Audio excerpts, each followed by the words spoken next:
Bonjour, c'est Giovanni. Je vous retrouve à peu près 6 semaines de l'événement, l'étape du Tour. Je suis dans une période de charge, de montée en charge, donc il faut rouler. Il faut pouvoir caser des entraînements, pourquoi pas sur la pause du midi, aller rouler une petite heure ou en soirée, aller rouler 2 heures. Le but c'est vraiment d'accumuler les kilomètres et les heures de selle pour s'habituer à l'effort du pédalage. Et puis on va faire des entraînements spécifiques.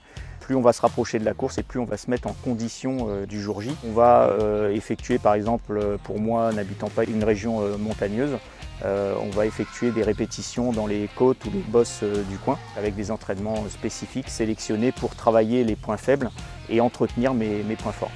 En complément des, je dirais, petites sorties qu'on va effectuer la semaine, on va faire des sorties plus longues, voire beaucoup plus longues, de 3 à 6 heures le week-end, et essayer donc de caser 1 à 2 week-end chocs, où là on va vraiment passer beaucoup de temps sur le vélo en répétant des grosses sorties le samedi et le dimanche, pour pouvoir s'habituer à un effort de longue durée, sachant que là sur l'étape du Tour, on va passer 5, 6 heures, 7 heures, 10 heures pour certains, ou plus, donc il faut vraiment s'habituer à passer du temps sur la selle.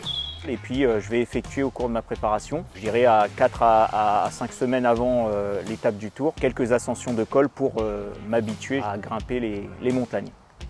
Alors évidemment, en parallèle des entraînements et de la charge d'entraînement qui est plus importante, on va évidemment faire attention à son alimentation, son hydratation et la qualité du sommeil.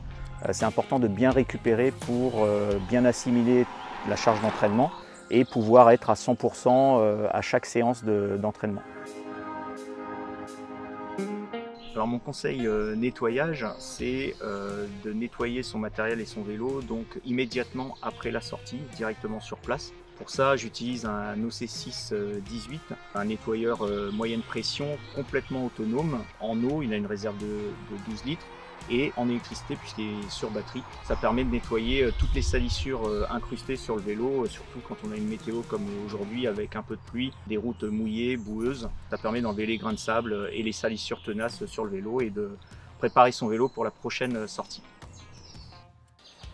Alors je vous dis à tous à très bientôt pour une prochaine vidéo et d'ici là, donc profitez du beau temps pour faire un petit peu de sport.